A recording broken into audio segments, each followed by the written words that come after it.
Hey guys, it's Jean Ann with healthadjacent.com, and today we will be doing a makeup look. As you can see, I have one eye done, one eye not so much.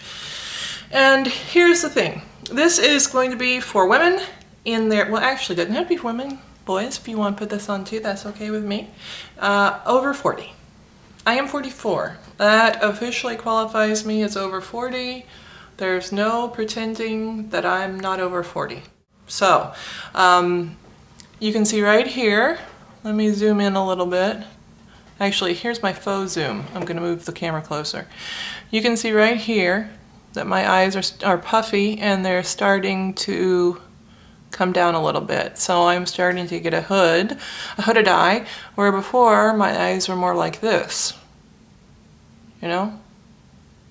But hey, we gotta work with what we got. Today I'm gonna be using the Wet n Wild Petal Pusher palette.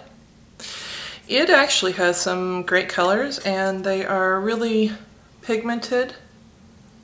I don't know if you can really get a good look at those.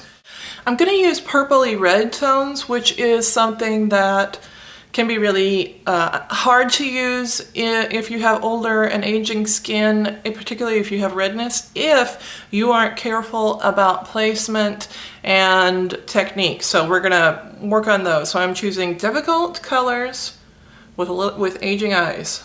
It's a challenge. Anyway, we're gonna start. How many times have I said we're gonna start? No, really, we're gonna start. No, I'm not kidding, seriously. We're going to start with this really pretty color from this palette, and I'd say it is a purpley, come on focus, there we go.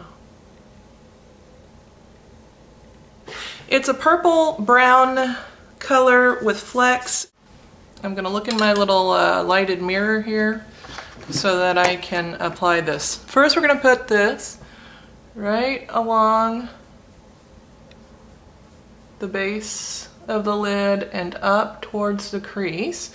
Now, don't get it into the corner here.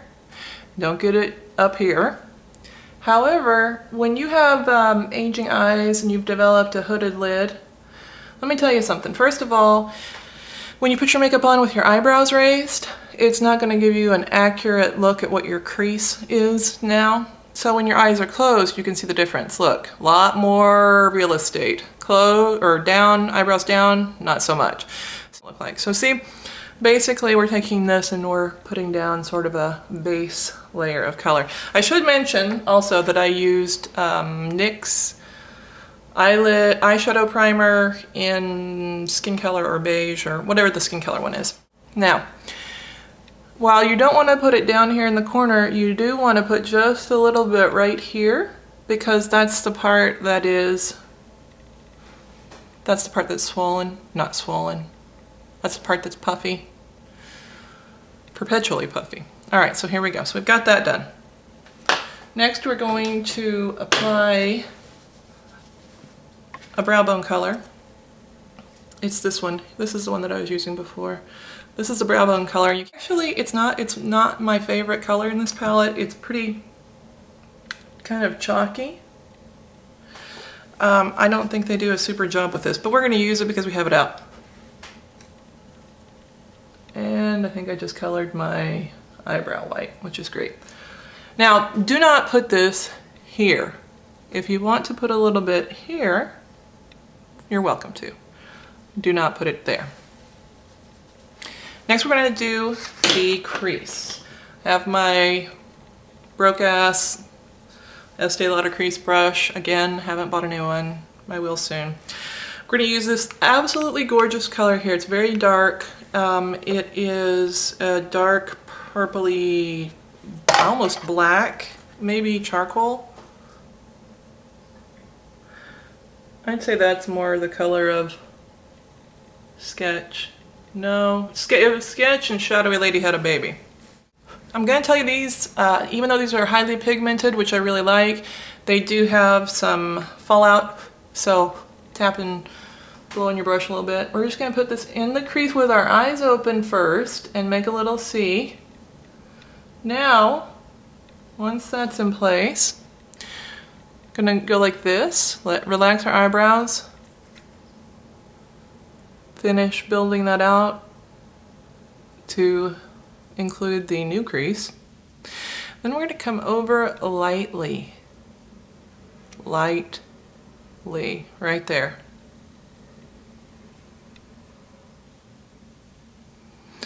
Because a little bit of dark shadow can go a long way towards helping that little spot recede. Now we're just gonna blend. Here's what we have so far.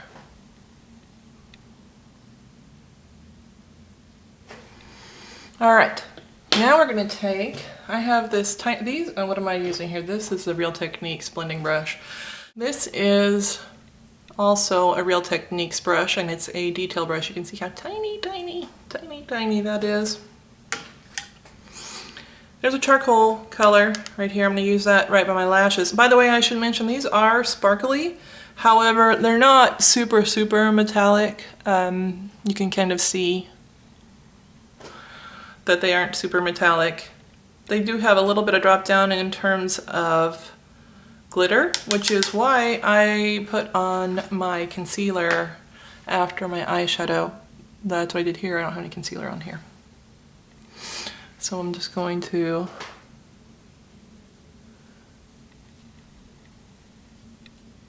put that right by my lash line. So now we're going to use my favorite new, I almost said my favorite new eyeshadow. This is not in fact eyeshadow, it's mascara. Great Big Lashes by Paula's Choice. This is terrific if you have kind of thinner lashes like I do. As you can see, I don't even know if you can see them. There's not much going on right there. This builds and lengthens, and it's water resistant, not waterproof. I don't like waterproof mascara because I have a terrible time getting it off, and I don't want to lose the few lashes I have. So I'm gonna apply this, 2 coats top and a coat bottom. So before I apply my mascara, I'm going to apply my concealer, Advanced Concealer by Clinique.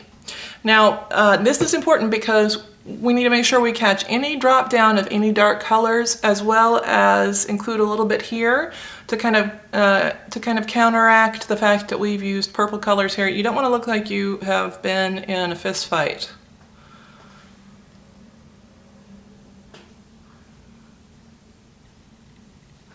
So I'm going to apply it with my finger. I do not use a brush to apply this. This stuff dries so freaking fast that if you aren't careful, there's going to be a problem. Make sure you get right in this corner here because there's often redness right there, and red and purple are a no-no. They, by your eyes anyway, they just makes you look a little strung out. So there we go. Finally, one more thing before I put on my mascara, I am going to use this Real Techniques Deluxe Crease Brush, and I'm going to use it to apply my Milani face powder, and I am going to use it to apply it right here. I have it on some of the rest of my face. I just use a little bit, and I like the control that this gives me. And I'm only powdering in the places where I need it. So there you go. That looks pretty great, huh? So anyway, I'm gonna apply my mascara and I will be back. So I have applied mascara to the top and bottom lashes, and in the process got it on my nose, my forehead, under my eye. It was great. This happens to me a lot. Don't be alarmed. I don't know. It's what I do. Okay, so you can see the final look with my eyes. They look, in my opinion, lifted, but also the shadow helps disguise the sort of hooded eye and a little bit of the poofiness. Sounds much better than swollen or fat. I've also done my eyebrows. I did them very, very lightly just to fill in because they're getting a little sparse. I used my Caviar and Bubbles NYX palette, which you know I love and use all the time, and I used this very light taupey color just because it's the ashy kind of blondness of it seems to fill in without actually giving it a lot of color, which is what I'm looking for. On my cheeks, I used a Philosophy blush and contour combo, which I don't have in front of me. But I will put in the description box below. And then finally, on my lips, I went with one of my favorite MAC lipsticks, which is Fluid. Now, Fluid is a tricky color to wear. It didn't used to be tricky for me because I did not have red skin prior to getting older and also developing fibro. So, and suddenly heat flashes. Heat flashes? No, I'm pretty sure that's hot flashes. Anyway, this is a purpley brown lipstick, which I love still, but is tricky. Can you see that? Maybe? There we go. Is tricky to wear on my skin tone now. So what I did is I used a lip liner called Whirl, which is a mauve color. Mauve. It's a pinky brown, essentially. And it's from MAC too. It's this color. I love it. You can see I had foundation on my hand. I love this color because it's a neutral for me, basically. It's a neutral.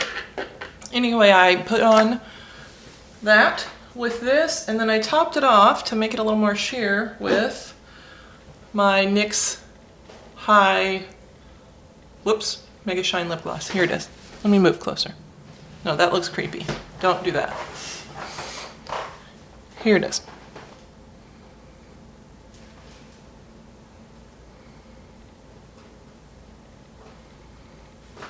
So, that's my look for today. I look forward to hearing what you think. If you like this tutorial, please give it a thumbs up. And also, please subscribe.